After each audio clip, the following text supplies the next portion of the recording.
Alrighty, so a few weeks ago I was refereeing for the CBJJF, and I was the last referee to be there. As you can see from the video, everyone else has left. And this is I believe, the intermediate absolute division. And you can see people are walking around, packing things up, rolling up the mats. And here I'm telling them it's intermediate, so it's like blue belt rules. You can do straight foot locks, you can do wrist locks, ready to go. You know, you can see they're raring to go. Off we go. And nobody's pulling guard yet. I think both these guys are going more the wrestling route, you know, shooting and whatnot. I don't think anybody in this match is going to pull guard. I don't know where these guys are from. I think one guy is from Diaz Combat Sports downtown, which is, I think, more of a mixed martial arts club, and the other fellow, oh yeah! I don't know where the other fellow's from. It doesn't matter. Anyway, you can see they're both wrestling with each other, shooting, sprawling, looking for takedown opportunities, and you can see there's nobody in the gym whatsoever, except for me and these dudes hanging out. So I've been refereeing by this point for 8 hours? 9? Something like that. I think it's 5 o'clock, and I've been refereeing since, 8 or 9 a.m. Anyway, they're both looking for takedowns and pummeling and stuff, and I'm standing in the back there trying to look cool. And the one fellow there is from Stuart Cooper. I thought doesn't he teach at Diaz Combat Sports? I have no idea. The guy shot a single. He's got it. He's going to get his 2. There it is. His head was on the outside, so if he was a white belt, I would have stopped it and said, hey, you can't shoot a single with your head on the outside. But blue belt and up, you're allowed to do it, but when countering it, you can't cause the person's head to crash into the mat. So anyway, the guy's taking him down. He's in his half guard. You can see he's trying to pass. He's done a good job there of getting underhooks and stuff. He's got his hands together, guy on the bottom. This is not good for him, but he's got, he's got a decent half guard. I mean, he's probably going to get I was going to say probably he's going to get his guard passed, but he didn't. So I'm waiting right now to see if the fellow on top is going to indeed pass his guard. If he does, he's going to get his 3. And maybe I'll give him an advantage if he doesn't. I mean, half guard is supposed to be an advantage as a subcategory of like almost, oh, look at him rolling around trying to, that's going to be 2. Do I award him the 2? Or just an advantage maybe? Because he got up again?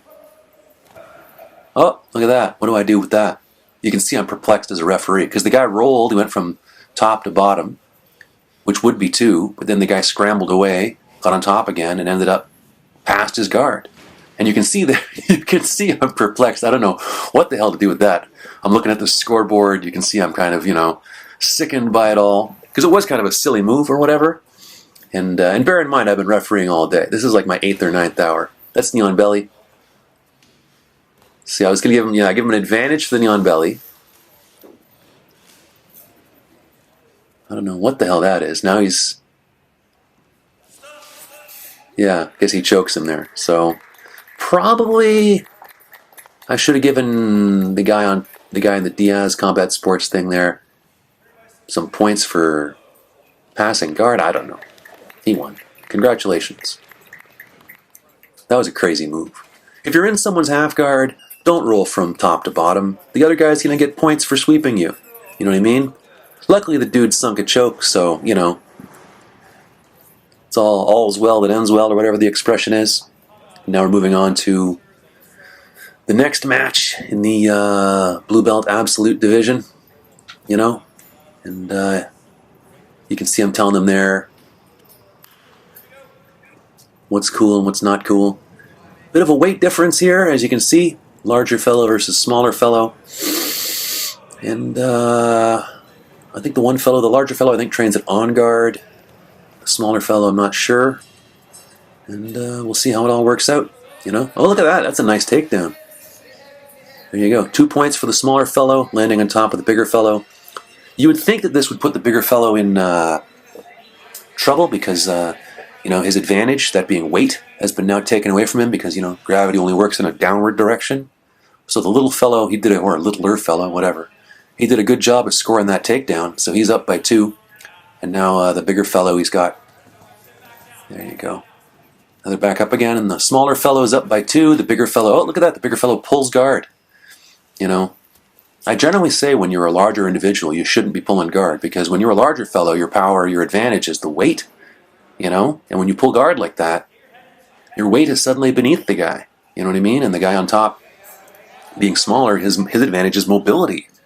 You know, so I remember after this match, I won't spoil it for you and tell you who wins, but after this match, I was talking to the bigger fellow there and asking him, why the hell were you pulling guard in that match? I mean, as the larger, taller individual, you should be, you know, using your height and your, you know, your weight advantage to your advantage, you know. But whatever.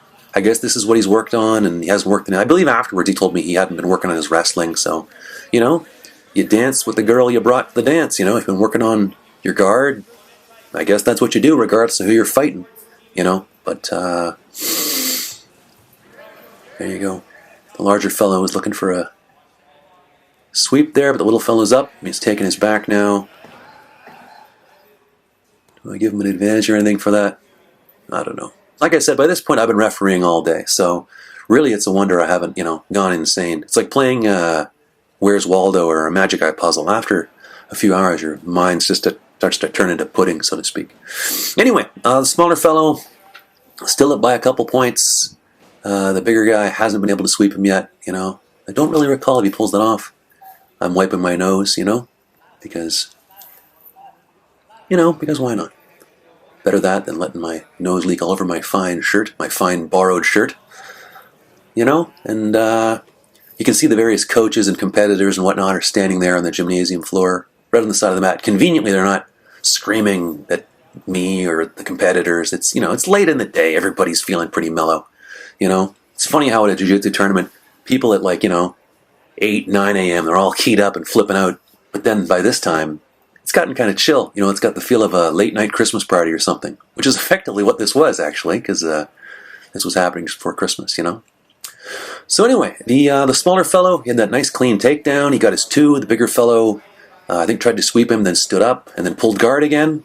So I don't know why you stand up if your intention is to pull guard, but so be it. And now he's below him, looking for possibly a Kimura. Who knows? You know, and I'm standing there looking dapper. Everybody else is just chillaxing, I believe the term is. And, you know, and outside it's a cold, wet December evening, and everybody else has gone home, you know. They've all put their medals on, taken the team photo, and gone to wherever, gone to Boston Pizza to talk about their, you know, their victories of the day. Anyway, the little fellow you can see is trying to find his way around the guy's guard, you know, and the larger fellow there, I mean, his guard does seem pretty good. Obviously, he's been working on it. The little fellow probably should back away, just get to his feet and go blazing around the guy's guard. You know what I mean? He's trying to do pressure passing here, which is harder to do in a larger individual, you know? The smaller guy should be using his, what he has, which is his speed and his mobility, you know what I mean? So, trying to pressure pass a guy like this that is larger and more rotund, there you go. That's what I'm talking about. You're pushing your way onto a barrel, you know? Anyway, he gets his 2, the larger fellow gets his 2, and he's very likely getting an advantage for the half guard here, you know, because although realistically half guard should only be an advantage if you start in the guard and in your attempts to pass you work your way to half guard, and then for whatever reason you end up back in his guard again. That's called almost passing, and you're getting an advantage for that. But you can see the guy's dominating him from top position here, and you know, if it's going to go to referee decision, probably I'll give it to the bigger guy, you know, because, you know, the little dude, yeah, you got a nice takedown, then he couldn't pass, and the bigger fellow, he just swept him, and now he's making the dude suffer. So I think, you know, making him suffer for 5-6 minutes is, you know, influential. Anyway, like I said, we'll see what happens here, but the bigger fellow is smothering him from within his half guard, and you can see the people in the back there putting the garbage cans away, you know, wrapping it up for the evening, you know. It's these, they always do the no-gi open at the end of the event, and by then, my mind has turned to pudding, you know. Everyone's still doing their best and stuff, obviously, but the vibe for the no-gi open at the end of the evening is totally different than the vibe for the first things that happen at a tournament where it's like, little 4-year-olds and geese and, they're going at each other like little wolverines and everybody's flipping out, the coaches, the parents all totally losing their minds. But you can see the people here, they're just standing around, chillaxing, nobody's shouting. I mean, there's some coaches maybe giving some advice to their competitors, but, I gotta say, given the choice between people flipping out and people not flipping out, I choose the not flipping out, And they're not, the coaches here are yelling some advice to their competitors, and that's fine, but, everyone else is putting the garbage cans away, and everyone else is just standing around, but I guess what I'm getting at is I prefer a mellower mood rather than people going ballistic, I think the guy on the top is trying to look for a head and arm choke. He's trying to do the, whatever the one that Brock Lesnar used years ago to submit Shane Carwin and shocked the shit out of me when he did that, because, and rightfully so, because the little guy, he's, he's in dire straits, not the band, this, whatever you want to call it, the position, and you can see the guy on top, I think he's still in his half guard, and he's looking for the head and arm. Realistically, he should be trying to, oh, there you go, see, maybe I'll give him an advantage for that, even though, like I said, half guard, oh, stop, there you go, that's the end of the match, and, who would you give that to? The little dude that scored a takedown, or the big dude that did the sweep and then made him suffer for, yeah, see, that's who. The big dude gets it, right? And now it's the guy that lost match B versus the guy that lost match A, or the losers, I don't know. I don't want to say they're both losers, they're fighting and I'm just a referee, so. Anyway, the silver medalists in fight A and B are now fighting for this, in this one. I get that's some kind of round robin they have going on. See the guy shooting, the other dude's trying to guillotine. That's a pretty nice takedown attempt there, but the guy's got, man, that's good takedown defense. Look at him, all spry and whatnot. You know what I mean? So maybe the bigger fellow was right to pull guard, because this guy seems pretty hard to take down. Anyway, he's got him in a front head and arm. He's defending the takedowns. No one's going to have scored anything because nobody's back has hit the mat. You know what I mean? To get an advantage for a takedown, it has to be almost taking the guy down, which means his back hits the mat and he gets up again, or his back hits the mat and he goes off the mat or something. But just because dudes are dancing around, nobody's getting advantages for that, Unless they're going off the mat and somebody needs to get penalized or get a bit of a wake-up call, But I'm standing back, looking cool in my referee gear, and neither of these guys are pulling guard, I'm telling them, hey, keep it on the mat, even though we have a giant mat surface to work with here, I'm telling the guys to keep it on the mat, and, because, you're supposed to, stay within the red boundaries there. These guys, they did this giant white thing, too, which was supposed to be a larger mat area for super fights, but they never used it, and sometimes competitors get super confused by that white, but just ignore the white bit. Blue is where they can score inside that red bit. The red bit is the safety area, and everything else is out of bounds. You know what I mean? And it's not Abu Dhabi rules. You can't chase the guy to Mongolia and still get your points for a takedown. You got to do it on the mat. You know what I mean? And you can see the one guy is defending properly. He's using his balance. He's putting his hands on the mat if need be. But he got taken down, and there's the two. That was a good takedown attempt. Man, that guy on top, he's got good takedowns. He took down the bigger guy, now he took down this cat.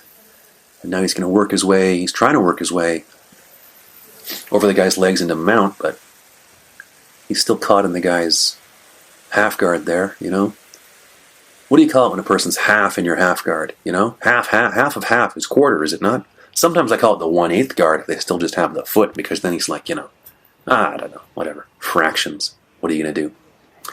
Anyway, dude on top is up by 2. He's in the guy's half guard.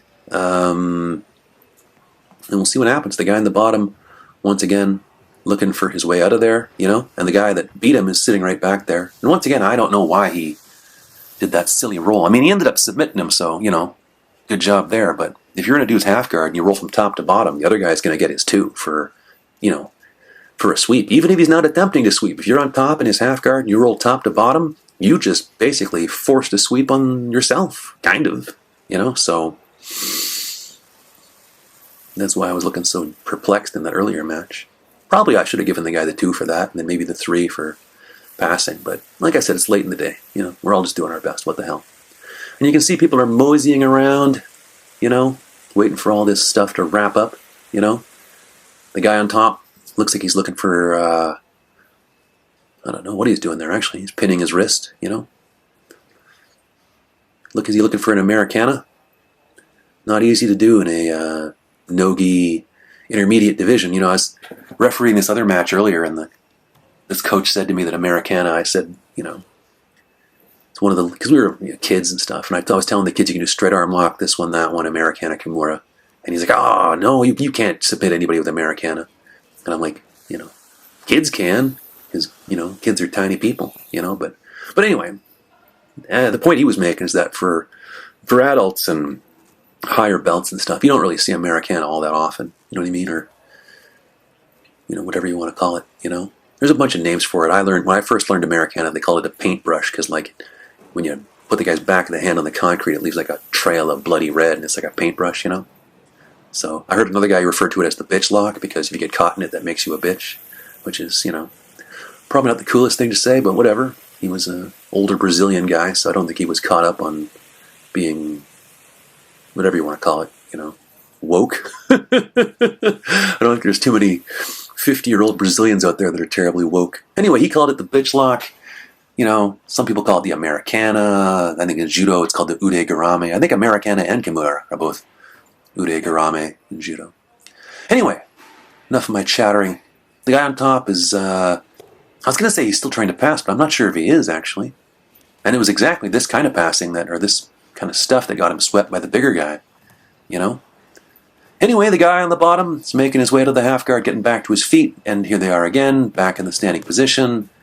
And the fellow with the red anklet on, he's up by 2. I didn't give him an advantage, I don't think, for being in half guard, because to get that, you have to start in the guard, go to half guard, and then back in the guard again. Maybe I should have awarded him an advantage. I don't know. I didn't, I don't think. And now they're standing again. And, you know, everybody else is sitting around. Because it's the last. Oh, there you go. Look at him shoot on him like that. That's a nice shot. That guy's got pretty good takedown defense, though. Well done. You know? Anyway, we'll see how this unfolds. Oh, look at him faking and stuff, you know?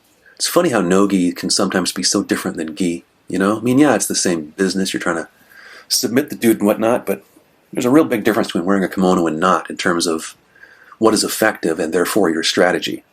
You know what I mean? And if these two were wearing, who knows, if these two were wearing kimonos, maybe they do exactly the same thing, but especially guard pulling. Guard pulling is very different in a no-gi situation because footlocks are way more doable in a no-gi situation. Oh, look at him trying to fly an arm lock. Didn't land it, though, so he gets a whole bunch of nothing. You know? That's not a takedown.